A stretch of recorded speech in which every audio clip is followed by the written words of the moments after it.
Começa agora mais uma edição do Papo com Ela. Eu sou Michele Figueiredo e é uma satisfação ter você aqui comigo neste dia. No programa de hoje a gente vai discutir dois assuntos. Primeiro, a campanha Julho Verde, que visa conscientizar e combater o câncer de cabeça e pescoço. A gente também fala sobre a síndrome FOMO, que é o medo de ficar por fora do que está acontecendo, muito popularizada pelas redes sociais. Você ainda confere reportagens que vão falar sobre um projeto social que acolhe gestantes e faz o acompanhamento até o 5º mês de gestação, sobre um negócio que tem o foco na reciclagem, tendo aí uma preocupação socioambiental muito presente na confecção de produtos, e a gente também traz informações da mudança que aconteceu no calendário vacinal das crianças. Então você já sabe, pega o teu café e vem comigo que tem muita informação aqui no Papo com Ela. A preocupação excessiva de estar ficando de fora de experiências, eventos sociais, oportunidades e novidades pode denunciar uma síndrome que ficou conhecida como FOMO, ou seja, o medo de ficar por fora. Hoje o Papo com Ela recebe o psicólogo Gabriel Mendes, que vai nos ajudar a compreender esse fenômeno popularizado nas redes sociais. Gabriel, muito obrigada por aceitar o nosso convite, para que a gente explicasse para as pessoas o que é essa síndrome FOMO e se é um fenômeno que se dá por conta das redes sociais, ou se esse comportamento, essa síndrome, ela já existia antes dessa evolução tecnológica, vamos colocar assim. Eu acho, primeiro, oi, Michele, é sempre bom estar aqui com você. Eu acho que é importante a gente ressaltar que a FOMO em si, ela sempre existiu. Esse medo, né, de perder alguma experiência ou perder algo, ele inclusive é muito usado em estratégias de marketing. Quando a gente vai no mercado, quem é que nunca viu lá, não perca. Isso... Último dia. Exato, último dia, última chance. Então o FOMO ele sempre existiu como ferramenta de consumo. Mas a partir do início dos anos 2000, por volta de 2003, que foi quando começamos, né, a ter a massificação das redes sociais por meio da difusão da internet, do acesso à internet, a gente começou a perceber que as pessoas estavam apresentando sintomas de FOMO, que é uma síndrome, né, um conjunto de sintomas, por conta das redes sociais. Estar conectado todo o tempo às redes sociais, saber todas as experiências que as pessoas à sua volta estão tendo e você não está tendo, acabou por resultar em um grande número de pessoas que apresentam sintomas ligados à FOMO, que são ansiedade elevada, sentimentos de inveja injustificados, angústia, tristeza, e uma necessidade constante de estar sempre atualizado acerca de tudo que acontece no mundo. Então, sempre houve, mas com o advento das redes sociais, isso se tornou uma parte mais... um elemento, na verdade, né, mais presente na vida de todo mundo. Quando você fala desse medo de perder experiências, desse medo de estar por fora do que está acontecendo, como é que a gente explica isso na perspectiva de atender a necessidade dessa pessoa? Não sei se eu fui clara, mas assim, o que ela sente se ela tiver a mínima percepção de que algo passou batido? Essa, na verdade, é uma pergunta de $1 milhão. Porque a questão é que nós, evolutivamente falando, nós seres humanos, nós não evoluímos para consumir o volume de informações que nós consumimos hoje. Então, quando a internet se popularizou, nós passamos a consumir informações demais. E a gente quer continuar consumindo porque acontece coisa demais no mundo. Mas quando as redes sociais, em específico, se popularizaram, nós passamos a olhar, a ter um pequeno vislumbre da vida dos nossos semelhantes, de pessoas que nos rodeiam, a partir de recortes que quase sempre são muito bons, muito felizes. Eu abro o Instagram e eu vejo todo mundo que eu sigo tendo viagens fantásticas, indo a lugares incríveis, comendo coisas deliciosas, e eu não. Porque eu tenho a sensação de que eu não estou experienciando essas coisas. Então o que a pessoa sente é que a vida dela está sendo menor ou menos intensa do que as pessoas semelhantes a ela, que vivem em contextos semelhantes a ela. Como é que a gente escapa disso? Porque assim, me parece que quanto mais inserido, mais conectado, quanto mais você acompanha o que acontece, existe aí um mecanismo que vai fazer com que você queira mais e mais e mais, mesmo que isso tenha reflexos físicos, né? Porque a gente sabe que chega uma hora satura. Mas Existe uma forma de consumir isso sem que eu seja pego pela FOMO? Não existe vacina, né, contra esses sentimentos, mas o consumo consciente das redes sociais, o uso consciente das redes sociais é uma das únicas soluções para isso. Em especial porque as gerações que vieram depois da minha, a minha foi uma das últimas que teve uma vida mista. Eu tinha vida fora da internet e cresci tendo vida dentro da internet. Hoje as pessoas já nascem na internet. Então, assim, elas não têm um aprendizado de como utilizar a internet de maneira consciente. Se você para uma pessoa na rua, por exemplo, um jovem de 20 anos, e pergunta por que você usa a rede social que você está usando, muito provavelmente ele não vai te dizer o porquê, porque ele não parou para pensar o porquê. Todo mundo usa, então também vou usar. É como se fosse no automático, né? Exatamente. Então a gente não para pensar nos efeitos que aquilo está tendo na nossa vida. Não significa que eu preciso parar de usar para não ter FOMO, mas eu posso parar e pensar o porquê eu estou usando isso e se eu preciso usar tanto a ponto de saber tudo que todo mundo está fazendo. Ou ter consciência de que o que as pessoas postam nas redes sociais são só recortes. E são recortes, em 99% dos casos, agradáveis. Será que a vida dessas pessoas é 100% agradável, como elas dão a aparecer na rede social? Então isso é uma forma de mitigar as sensações do FOMO. Você falava pra gente de alguns sintomas, né? Angústia, ansiedade, essa inveja que brota. Com o passar do tempo, Gabriel, o que isso pode virar? A gente pode ter aqui, por conta da presença desses elementos, por um tempo, por determinado tempo, por um tempo exacerbado, o desenvolvimento de transtornos, né? Uma piora da saúde mental. O que a gente tem como reflexo dessa síndrome? Nossa, diversas coisas podem acontecer a partir disso. A gente pode evoluir para um quadro de ansiedade generalizada, para quadros de problemas com sono, porque se eu durmo, eu me desligo, e se eu desligo, o que eu estou perdendo? O que vai acontecer enquanto eu não estou olhando? Então, assim, não perceber que a FOMO está presente e permitir que ela continue presente por um período elevado pode, inclusive, fragilizar as relações que eu tenho pessoalmente. Porque eu passo a olhar para a vida de pessoas que eu gosto e que eu sigo e sentir coisas muito negativas vendo aquilo. A ponto de eu não querer ver aquelas pessoas pessoalmente.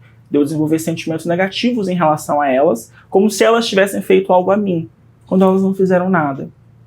Então, quando passa desapercebido, a gente pode evoluir para diversos casos.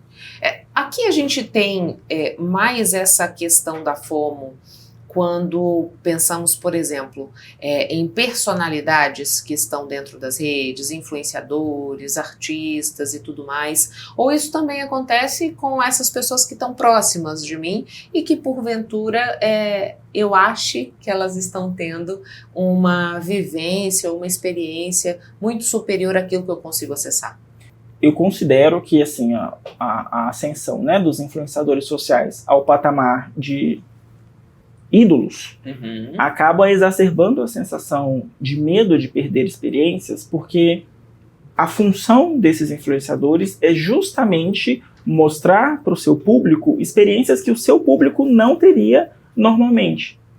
Então, pela própria natureza da profissão deles, o FOMO já vai estar presente em quem os acompanha. Inclusive, é o que mantém o público deles fiel. Se eu deixo de seguir um influenciador que é muito rico, que tem acesso a marcas de grife, que vai a jantares caríssimos, eu não vou mais ter acesso a essas experiências, mesmo que indiretamente. Então, o FOMO é muito pior nesses casos, mas ele também pode acontecer com pessoas próximas, em especial quando eu tenho relações que vêm de contextos sociais muito diversos, classes sociais diversas, culturas muito diferentes, quando eu não tenho um cuidado no porquê eu sigo essas pessoas ou me relaciono com elas. Aqui, quando a gente pensa no contexto informativo mesmo, Gabriel, porque aqui a gente está falando de acompanhamento da vida das pessoas, daquilo que elas fazem fora, talvez, do seu ambiente profissional, que seja, né, nesse contexto mais do prazer, talvez. Mas eu acho que é um desafio também para quem exerce o papel de jornalista lidar com essa situação, porque o advento das redes sociais, ele bombardeia a gente de acontecimentos o tempo inteiro e é sempre aquela sensação, o que eu estou deixando de dar, ou será que eu estou perdendo alguma coisa? Então acho que é uma profissão que acaba sendo atingida também de alguma maneira. Totalmente, em especial pela forma, né, como o jornalismo evoluiu dentro das redes sociais, que os comunicadores passaram a comunicar com cada vez mais frequência notícias ruins. Porque isso gera mais clique, gera mais acesso e tudo mais. E isso tem um efeito negativo muito grande nos profissionais que lidam com essa notícia. Porque o profissional ele não só lê um texto, ele acessa o conteúdo da notícia, acessa os sentimentos que aquilo causa antes de passar para as pessoas que vão consumir aquele conteúdo. Então isso totalmente tem um efeito muito negativo na vida desses comunicadores. O papo já trouxe diversas realidades que acabam acontecendo ou se potencializando em função das redes sociais. Uhum. A gente está falando de transtorno mental, a gente está falando de síndromes, a gente está falando de uma escalada de violência, do machismo estrutural, que pela primeira vez a gente tem mais jovens machistas do que pessoas com mais idade machistas, o que não era comum de acontecer, né? As pesquisas já mostram isso. Você considera, Gabriel, que existe aí uma forma, ou a gente tem como dar um passo atrás no que as redes trouxeram para tentar estabelecer um mínimo de saúde mental para essa sociedade que, como você disse, hoje nasce já inserida nesse contexto digital, globalizado, hiperconectado? Eu acho que o passo atrás que nós podemos dar hoje é o uso controlado. Não existe, e eu falo isso assim com o coração pesado, mas não existe formas de que a gente controle exatamente como as nossas redes sociais funcionam. Porque as nossas redes sociais, elas são programadas, né? Os algoritmos, eles existem para que cada vez mais a gente passe mais tempo dentro delas. Então, a gente não tem controle sobre isso, mas eu tenho controle sobre quanto tempo eu passo interagindo com esse algoritmo, consumindo o conteúdo que ele traz para mim, e a gente tem que ter consciência que é esse controle que a gente tem para blindar a nossa saúde mental. Uhum. Muitas vezes a gente faz o que é conhecido, né, como doom scrolling, que é passar horas e horas rolando tela lá, porque a tela não tem fim, sem saber o porquê eu estou fazendo isso. Então talvez eu estou fazendo isso para fugir da realidade, talvez eu estou fazendo isso porque eu tenho medo de não ver o que está acontecendo, talvez eu estou fazendo isso porque está acontecendo alguma coisa muito importante do outro lado do mundo e eu quero acompanhar isso. Então, assim, não tem outra forma que não seja o uso consciente de redes para limitar ou blindar a nossa saúde mental dentro desse mundo que é globalizado e completamente conectado. A gente estava falando de se perceber dentro da síndrome, né? A partir do momento que eu me percebo, porque me parece que é quase como um vício, né? Essa necessidade de estar sempre por dentro das coisas. O que eu posso fazer para reverter essa situação? Reconheci, estou com a síndrome FOMO, tenho uma dificuldade de sair desse contexto, mas existem aí ferramentas ou uma metodologia que possa me dar um suporte para que eu passe a fazer um consumo de forma saudável? Não existe um caminho das pedras único, porque cada um usa as redes por motivos muito diferentes. Mas existe um primeiro passo que é: percebi que estou com alguns sintomas dessa síndrome, então eu vou parar e pensar o porquê eu estou acessando este ambiente que me causa esses sintomas. O que me traz até essa rede social, por exemplo. Eu estou aqui porque eu quero acompanhar a vida dos meus familiares, ou eu estou aqui porque eu quero acompanhar a vida dos influenciadores digitais? Se eu estou aqui porque eu quero acompanhar a vida dos meus familiares, então por que eu sigo tantos influenciadores? Talvez sejam eles que estejam me causando esses sentimentos. E aí, se eu corto ou diminuo o consumo do conteúdo que eles produzem, eu posso passar mais tempo acompanhando a vida dos meus familiares sem ser ali, né, atingido por esses sentimentos ruins. Então esse é o primeiro passo que a gente precisa dar, de parar e pensar o porquê eu estou aqui. Talvez eu nem queira estar aqui, talvez eu deteste essa rede social, mas está todo mundo aqui, então eu vim para cá sem pensar. Então esse é o primeiro passo que a gente tem que dar depois que a gente percebe que somos acometidos pela síndrome. A gente estava até conversando antes da nossa entrevista, aqui nos bastidores, falando assim, como nós somos condicionados. Por exemplo, estou sempre com o celular no bolso, esse celular está para vibrar. Quando o celular não está presente, eu sinto a vibração mesmo assim. Então a gente está meio que rato de laboratório, né, no que diz respeito. Acho que essa presença na rede social também é um pouco disso, né? completamente. O celular, ele se tornou uma parte da pessoa. Então, assim, não dá para falar sobre desconectar ou controlar o uso das redes se eu não falo sobre o uso do celular. Porque o celular, ele é hoje a porta que nós usamos para acessar a internet. E como você mesma disse, nós somos condicionados a mantê-lo por perto. Ele é um pedaço de mim que, se não está comigo, alguma coisa está faltando, a ponto de eu sentir a vibração dele, mesmo quando ele não está nem perto. E o consumo, né, assim, parar para pensar, quando eu posso não estar com o meu celular, por exemplo. Tem gente que dorme, acorda com o celular e não passa uma hora do dia sem o celular por perto. Será que é necessário? Será que eu preciso estar sempre disponível ao mundo? Porque o celular, ele me abre para o mundo. Será que é necessário que eu esteja sempre aberto ao mundo? Qual o custo que isso tem para mim? Será que isso não atrapalha a minha rotina de sono? Será que isso não me deixa em um estado constante de ansiedade? Quem vai me ligar? Qual vai ser a próxima notificação? O que vai acontecer lá do outro lado do mundo? Então, o uso excessivo de celular está completamente conectado à fome também. E nessa perspectiva a gente vai cada vez mais para o externo e se esquece de vir para o interno, né? E, consequentemente, a gente cai naquela sensação de que a gente não se conhece, a gente não sabe se regular e todas essas questões que implicam também numa qualidade de saúde mental, né? Totalmente. Eu tive um professor de uma especialização que eu fiz que disse uma coisa muito tacanha, mas muito verdadeira. Ele falou que nós nunca estivemos tão conectados à internet e tão pouco conectados às pessoas. E isso é verdade. Assim, cada vez mais nós temos substituído relações presenciais, relações físicas, relações de proximidade mesmo, por relações que são digitais. Isso não necessariamente é um problema. Não podemos vilanizar, né, a digitalização da vida, porque é uma coisa que nós não temos como controlar. Mas será que é tão necessário assim que tudo seja só digital? Por que tudo tem que ser pela internet? Cada vez menos nós temos comunidades que reproduzem ali aspectos culturais que são próprios a cada comunidade. Aqui em Cuiabá mesmo, a gente tem relatos de culturas morrendo, culturas ribeirinhas, culturas, as festas de santo, por exemplo, né, que são tão tradicionais daqui, porque não temos mais pessoas indo lá para manter aquela cultura viva. Agora é tudo pela internet. Infelizmente, né? A gente precisa encontrar um equilíbrio do digital com o presencial, do ao vivo, para que essa coisa reflita até mesmo na nossa qualidade de vida. Exatamente. A questão, você disse a palavra-chave, equilíbrio. Exato. Gabriel, muito obrigada pelas informações. Eu que agradeço. O Julho Verde marca a campanha de conscientização e combate ao câncer de cabeça e pescoço. E para a gente entender os desafios desse processo é que recebo aqui no Papo a médica de cabeça e pescoço Bianca Faria Oliveira. Doutora Bianca, muito obrigada por aceitar o nosso convite para que a gente explicasse um pouco mais desse momento que a gente vivencia, o Julho Verde, né, que visa a conscientização, o combate ao câncer de cabeça e pescoço. E quando a gente pensa, né, nessa classificação, o que engloba o câncer de cabeça e pescoço? Vamos começar por aí? Vamos começar explicando, né, o que é o câncer de cabeça e pescoço. A gente pouco ouve falar, né, porque ele entra dentro da parte da oncologia. Mas dentro da cabeça e pescoço a gente tem vários subsídios.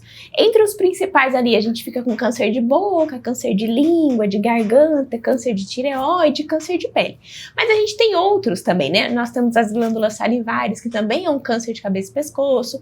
Temos a laringe, que também é um câncer de cabeça e pescoço. Tem câncer da musculatura, enfim.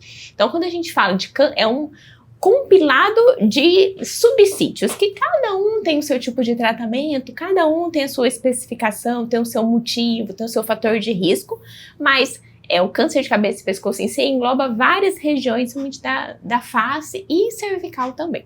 Doutora, quando a gente pensa na criação da campanha no Julho Verde, porque antes a gente tinha muito claro o Outubro Rosa, Novembro Azul, Setembro Amarelo, e com o passar do tempo foram se criando abordagens para cada um dos meses para que a gente trouxesse essa perspectiva de informação. Né? Quando nasce o Julho Verde e a partir de que gatilho propõe-se essa campanha? O Julho Verde, assim, ele existia, né, e tornou-se mais falado porque o câncer de cabeça e pescoço, eu sempre falo que é um câncer, parecido com campanhas anteriores da Sociedade Brasileira de Cabeça e Pescoço, ela teve como bordão: o câncer está na cara, mas às vezes você não vê. Então, surge como esse alerta para os cânceres de cabeça e pescoço, porque é um câncer facilmente identificável, né? Quando a gente mostra, ou quando a gente entende que ele pode existir. Como, por exemplo, o câncer de língua, quando o paciente tem ali uma afta, que ela não cura, passou ali 3 semanas e não houve resolução. Então, o câncer está ali. Então, se a pessoa olhar no espelho, se ela mostrar para outra pessoa do lado, eles conseguem perceber que é algo que tem alguma alteração. Então, por isso esta campanha, para a gente conseguir cada vez mais identificar os cânceres de maneira mais precoce, para que o tratamento seja possível. O câncer de cabeça e pescoço, ele tem ele altera muito as funções, né? A gente mexe ali com funções muito específicas, como função da fala, da deglutição, da respiração. Então, quanto mais precoce a gente conseguir identificar esses tipos de câncer, melhor, mais fácil e mais possível também o tratamento. E aí que surge o Julho Verde, para a gente conseguir alertar a população de que a gente tem esses cânceres.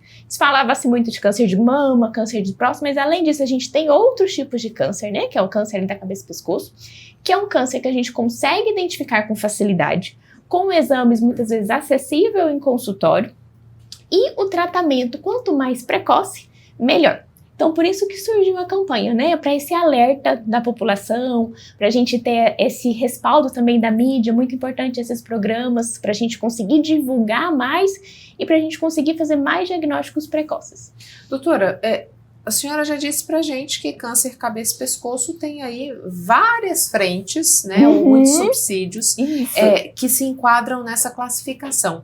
Mas dentre esses, nós temos algum que tenha maior prevalência ou que se torne mais corriqueiro, né, que é mais presente na população? Não só de Mato Grosso, mas do Brasil? Quando a gente fala, a gente sempre lembra da tireoide, né? Que é o mais no consultório, tanto no SUS quanto no particular, a gente tem muito o câncer de tireoide, que é um câncer de alta prevalência, mas é um câncer que a gente consegue tratar com relativa tranquilidade na maioria dos casos. Então, acho que disparado a gente tem maior diagnóstico do câncer de tireoide, mas também a gente tem o câncer de pele, na face, principalmente, que é uma região de alta irradiação, ainda mais aqui em Mato Grosso, que a gente tem uma insolação muito grande, né? E o câncer de pele é um câncer facilmente tratável, porém, quando a gente ignora ou a gente deixa o tempo passar, é um câncer que a gente pode mutilar o paciente para conseguir tratar.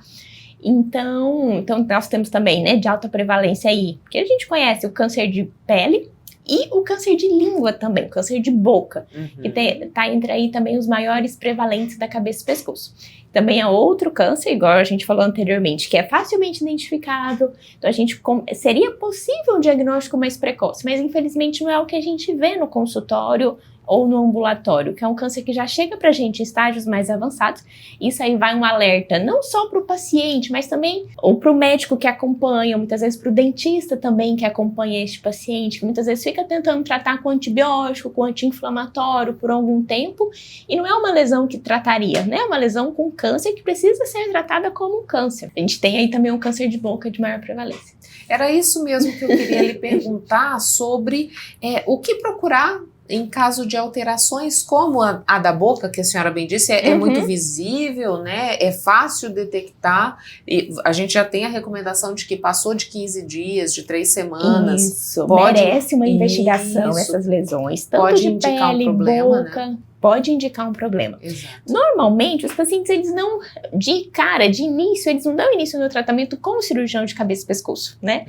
Então, isso é muito importante, a campanha, mais uma vez, do Julho Verde, para esse alerta, não só para a população, mas também para o médico lá da atenção primária, para o dentista lá que está no PSF ou está no seu consultório, que vai ver primeiro esta lesão.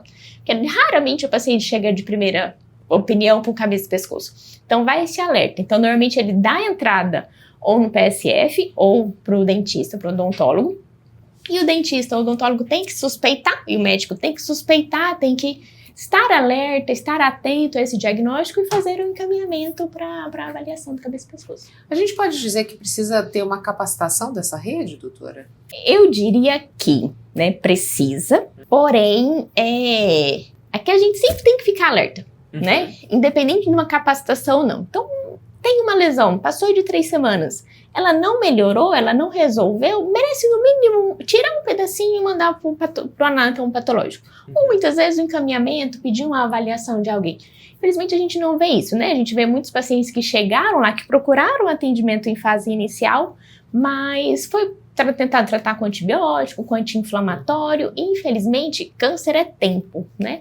Então quanto mais rápido a gente conseguir operar, mais rápido a gente conseguir tratar, reduzir o crescimento dessa lesão, melhor vai ser a recuperação do paciente no pós-operatório. Quando a gente pensa nos fatores que contribuem para o desenvolvimento desse câncer, né? Existem aí situações ligadas a rotina, a escolhas de vida que influenciam diretamente nesses quadros? É claro, a gente tem pacientes que chegam sem nenhum fator de risco, né, que foram fatores genéticos mesmos associados, mas a gente tem aí, cabeceando aí, principalmente o tabagismo, potencializado pelo etilismo, e o HPV como um fator de risco para câncer de orofaringe, que é lá da garganta, um pouquinho mais para trás, não tanto para o câncer de boca em si, mas o câncer da garganta a gente tem esse importante fator que é o HPV, muito associado ao sexo oral mesmo. E é um fator de risco, mas na maioria dos casos, câncer de boca, de pele, tabagismo e potencializado pelo etilismo, e a gente tem também aí em crescimento o HPV.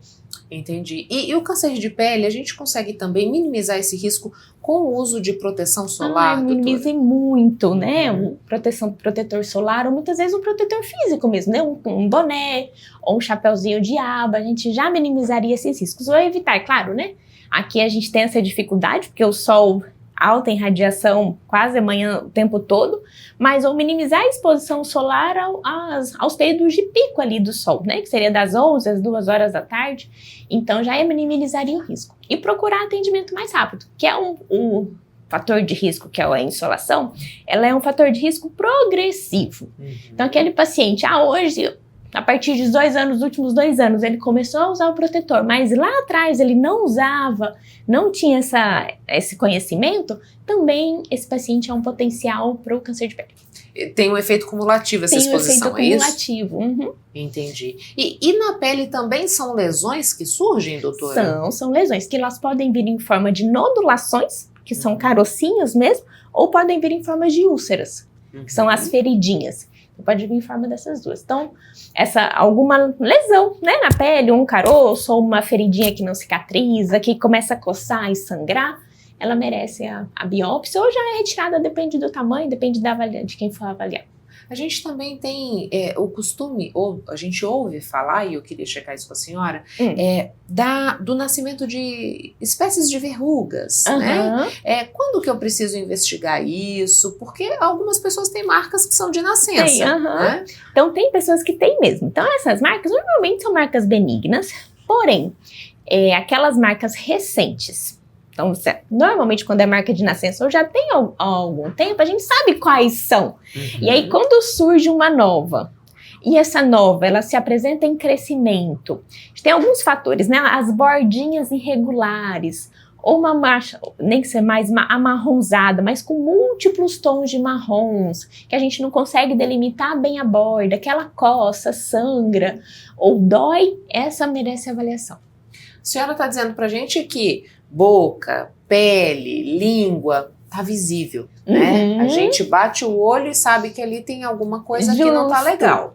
Mas quando eu penso em tireoide, por exemplo, quando eu penso em cervical, que a senhora falou que também entra nesse aspecto do câncer de cabeça e pescoço, quais são os exames ou os acompanhamentos que eu preciso realizar? Isso precisa ser anual? Porque acredito que é assim que a gente vai ter uma detecção precoce. Né? Justo.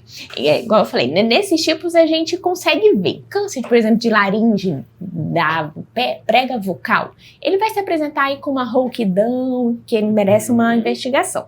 Agora, o câncer de tireoide, normalmente ele não produz sintomas, né? E o que a gente tem, que a gente lança a mão? Que é o ultrassom, que a gente consegue ver muito bem, né? É o nosso principal exame de mais fácil acesso, que a gente tem aí em diversas cidades do interior, ultrassonografista que vai lá e ele consegue fazer essa avaliação. Hoje em dia não é um exame de triagem, né? Então nem para todos os pacientes está indicado uma ultrassom de tireoide. Está indicado quando o paciente tem nódulos cervicais visíveis ou palpáveis, histórico familiar de câncer de tireoide ou irradiação prévia. Somente na infância, pacientes submetidos com leucemia, linfoma, né? Esses pacientes que têm indicação de triagem com a ultrassom.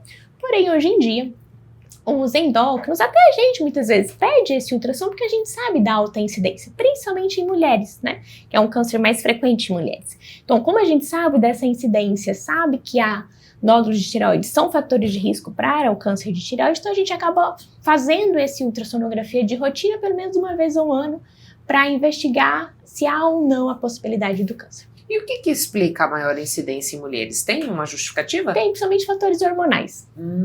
Ele que pode desencadear esse câncer de tireoide. E doutora, a alimentação pesa de alguma maneira nesse processo?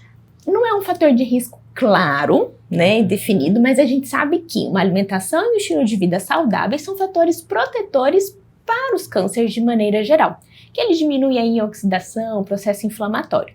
Então, hoje em dia, não é nada definido, né, mas de maneira geral, sim, pesa e potencializa, talvez, né, aí ao desenvolvimento de um câncer, principalmente em pacientes que já têm predisposição. A senhora disse que existem várias frentes de tratamento, né? Mas, por exemplo, a cirurgia ela vai se colocar como uma ferramenta nesses casos ou ela é pensada como último recurso? Aí tudo depende da onde que é e do tipo histológico, principalmente também. Porque a gente tem aí, quando a gente fala de câncer de maneira geral, a gente tem diversos subtipos. Então tudo depende disso também, da onde. Quando a gente fala, por exemplo, na maioria dos casos são carcinomas, originados de epitélio. Boca, a gente sempre tenta iniciar o tratamento com um tratamento cirúrgico, quando possível. A gente fala de garganta ou de laringe, né? Dependendo do estadiamento, há a possibilidade da gente começar o tratamento com uma radioquimioterapia ou radioterapia isolada. Então, tudo depende de onde. Tireoide, normalmente é um tratamento cirúrgico. Aí a gente depende, né? Tireoidectomia total, tireoidectomia parcial. Aí vai essas divisões. Então, mas na maioria das vezes, né? Não generalizando, mas só falando que na maioria dos casos, a gente sempre tenta começar o tratamento com a cirurgia. Porque tem uma perspectiva de retirada total, seria isso? Ou tem, não? E nos estudos foi visto que, começando com a cirurgia e dependendo do estadiamento, também esses pacientes serão submetidos à radioquimioterapia, mais estadiamentos mais avançados, que na maioria, infelizmente, na maioria dos casos que a gente opera, tem uma melhor chance de cura. Só iniciando o tratamento com a radioquimioterapia, tem chance de cura, mas a chance de cura é menor. E se a gente precisar de uma cirurgia depois, a cirurgia ela fica um pouco mais complicada pós-radioterapia, porque os tecidos eles estão mais friáveis, então muda a conformação, muda a cicatrização. Então, como foi visto isso, né? Que começando ou com a cirurgia ou com a radioquimioterapia, começando com a cirurgia, o paciente tem maior chance de cura no final do tratamento. A taxa de êxito fica elevada, fica melhor. Apesar que, né, igual eu sempre reforço, câncer de cabeça e pescoço é um câncer, quando é avançado, ele é mutilante, porque a gente mexe com as estruturas da fala. Então, quanto mais precoce a gente conseguir abordar, menor a mutilação. Cânceres mais avançados, a mutilação, infelizmente, é maior. E aí entra também outros profissionais que estão envolvidos no câncer de cabeça e pescoço, como o dentista, a avaliação dental, a avaliação dos cuidados orais é extremamente importante. O fonoaudiólogo, o fisioterapeuta, que também a gente lança a mão desses profissionais depois na reabilitação desses pacientes. Doutora, a gente pode dizer que Mato Grosso está bem servido desses tratamentos para as pessoas que se veem diagnosticadas com câncer de cabeça e pescoço? Eu diria que sim, né? A gente tem tanto o Hospital do Câncer, quanto o Hospital Geral, quanto a Santa Casa, hoje são pontos, falando de serviço SUS, né? São pontos que a gente tem um tratamento para o câncer de cabeça e pescoço. Tem não vou dizer tratamento, mas tem o respaldo, captam esses pacientes, né? É claro que, infelizmente, acho que de maneira geral, né, quando a gente fala de encaminhamentos, de espera, de fila de espera, há essa demora, né, porque são pacientes que o ideal seria que encaminhasse hoje, amanhã já estivesse em consulta. O tempo é muito importante. Então, 1, 2 semanas que esses pacientes perdem tempo de crescimento. Porém, dentro, né, das possibilidades, a gente tem hoje 3 serviços que abraçam esses pacientes. Então, sim, né, tem esse respaldo da parte cirúrgica. Eu só falo de de Cuiabá. Não tem informações de serviço SUS no interior do estado, se há ou não.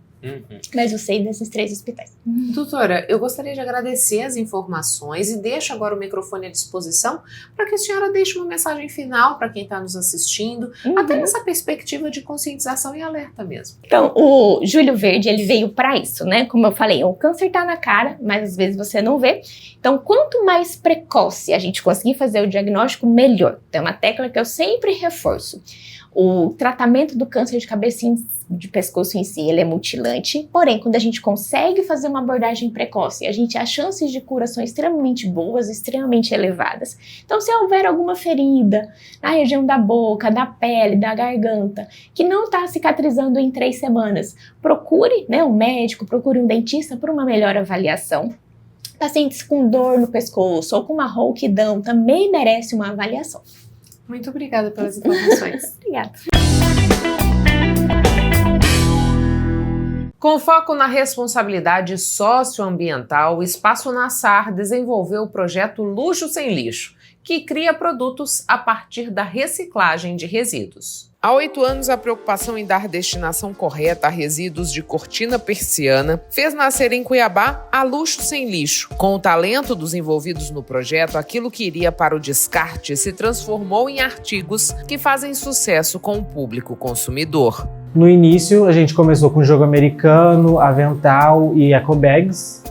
E aí a gente foi desenvolvendo, né, com o passar dos anos, a gente foi desenvolvendo necessaire, mais ecobags, mais modelos de ecobag, mala para viagem, mala para sacoleiras que vendem roupa e bolsas térmicas também. A proposta nasceu das atividades do Espaço de Empreendedorismo Social Nassar, que possui diversas atividades, dentre as quais o projeto Verde Viva, onde o Luxo Sem Lixo começou. Normalmente as pessoas vêm atrás da gente para poder fazer brindes, né, personalizados com a logomarca da empresa, e a gente faz para presente também, necessaire para presentear familiares, datas especiais como Dia dos Pais, Dia das Mães e Dia dos Professores também. Diversas empresas fazem isso com a gente e pessoas físicas também. 5 pessoas estão diretamente envolvidas com a Luxo Sem Lixo e são as responsáveis por todo o processo, desde a captação de matéria-prima até a comercialização das peças confeccionadas. O que começou como um trabalho voluntário, hoje se tornou negócio, e o impacto nos envolvidos não é apenas financeiro. Conforme foram acontecendo as vendas e tudo mais, a gente foi desenvolvendo essa consciência de sustentabilidade na nossa cabeça, né, de produzir algo bonito, sustentável, útil e tirar, entre aspas, esse material que seria descartado no lixo pelas empresas, né, e a gente transforma dando utilidade nela e fazendo durar mais tempo, né, ter uma durabilidade maior. Cada produto criado pela Luxo Sem Lixo carrega uma história de transformação, além do compromisso com o planeta, as pessoas e o futuro. Acompanhar gestantes pelo período de 5 meses. Esse é o propósito do projeto Acolhidas, desenvolvida pelo Instituto Acrescentar e que você conhece agora. A gestação é um momento sublime, mas que requer inúmeros cuidados. O acompanhamento devido nem sempre está ao alcance de todas as mulheres, principalmente quando se pensa na saúde mental materna. Foi pensando nessa lacuna que o Instituto Acrescentar criou o projeto Acolhidas. O projeto ele foi aprovado pelo governo do estado. Faremos o atendimento com 70 mulheres nesse primeiro momento, né?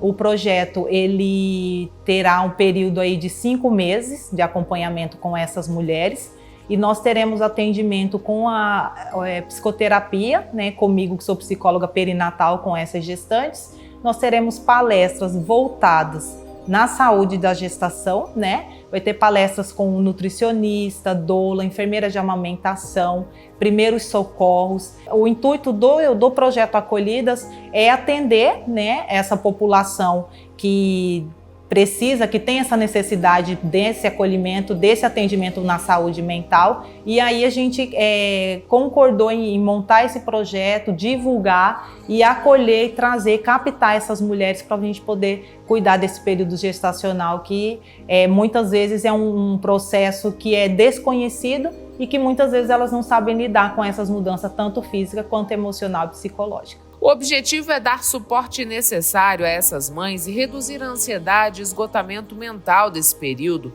reduzindo os casos de depressão pós-parto, abortos e nascimentos prematuros.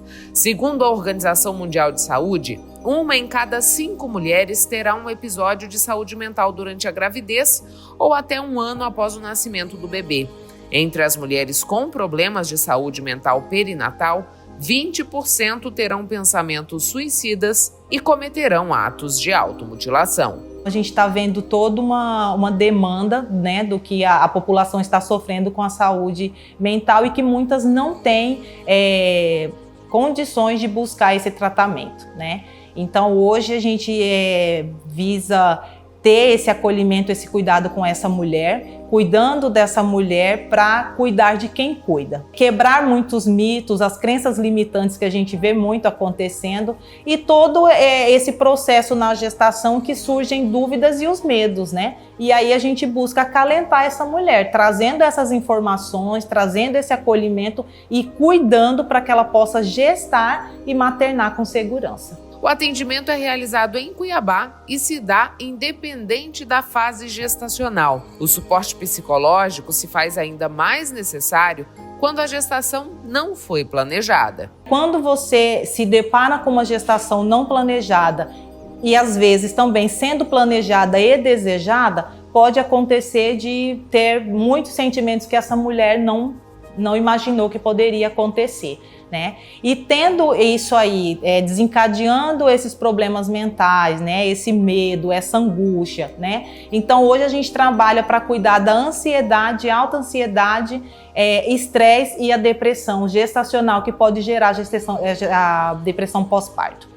E aí nesse cuidado, se essa mulher ela não tivesse acompanhamento, surgindo todos esses problemas na gestação, ela pode ter uma pré-eclâmpsia, ela pode ter um parto prematuro, essa criança pode ter problemas físicos e mentais cognitivos, né, no decorrer aí desse nascimento, então pode acarretar muitos problemas nesse bebê e nessa mãe, que nesse período gestacional, se ela tivesse acompanhamento, tanto com a psicologia perinatal quanto outros profissionais que estão engajados nesse cuidado com essa mulher, a gente pode evitar muita coisa. E aí ela pode gestar e maternar segura e confiante que ela vai ser uma boa mãe, que ela pode ter erros, ela pode sentir e ela não precisa ter vergonha dos sentimentos. E aqui ela não está sendo, ela virá para ser acolhida, para conhecer saber que todo esse sentimento ele é válido.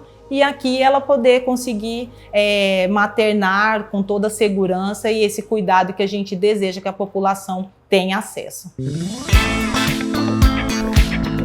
Por determinação do Ministério da Saúde, houve mudança no calendário nacional de vacinação infantil no que diz respeito à vacina meningocócica. E aqui no Papo Saúde você entende o porquê dessa alteração. Desde o dia 1º de julho, as crianças que chegam à rede municipal de saúde de Cuiabá para se vacinarem contra a meningite recebem o imunizante ACWY. A mudança atende a uma orientação feita pelo Ministério da Saúde. Antes, essa vacina estava disponível apenas para adolescentes. Isso foi uma ampliação, uma melhoria no calendário. Isso era uma solicitação antiga da Sociedade Brasileira de Pediatria, porque essa vacina é recomendada desde os 3 meses de vida. Então, foi um pequeno avanço que nós tivemos, né, de trazer a vacina como o primeiro reforço com 1 ano. Nós já tínhamos na rede pública a vacina meningocócica C, sendo feita para as crianças aos 3 e aos 5 meses de idade. E aí o reforço com 1 ano era a meningocócica C também. Agora com a ampliação você melhora a cobertura, a proteção das crianças quando completa um ano de vida.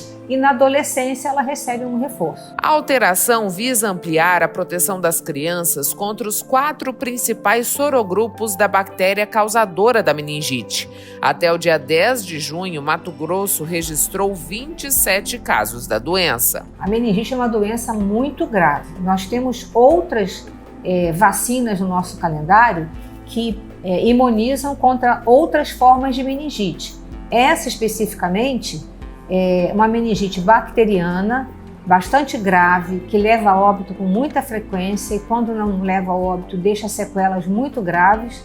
Então, a forma de prevenir contra essa doença é exatamente tomando a vacina. Quanto maior a cobertura vacinal nós tivermos, menor a circulação dessa bactéria provocando a doença. É importante destacar que crianças que já completaram o esquema com as 2 doses da meningocócica C e o reforço aos 12 meses não precisam tomar a ACWY neste momento. Já aquelas que ainda não receberam o reforço estão aptas a receber a dose com a nova versão do imunizante. A vacina está disponível gratuitamente nas unidades básicas de saúde. É importante alertar as pessoas para elas não deixarem de ir às unidades de saúde para receberem a vacina de forma gratuita, agora de forma ampliada, para esse tipo de doença que é extremamente grave.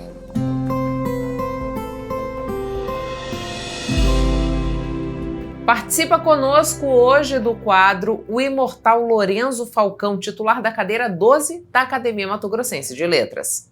Pop art. Rapadurinha de leite. Quadrada, marrom clarinho ou escuro, depende do ponto.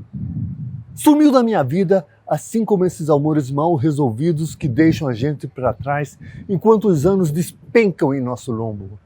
Rapadurinha de leite, volta por favor. Já te fiz este poema e prometo tornar-te arte visual. Rapadurinha de leite, objeto kit da minha imaginação. Eu te amo. Chegamos ao fim de mais uma edição do Papo com Ela. Eu agradeço a você que ficou comigo até este momento. É sempre uma honra poder contar com a sua companhia.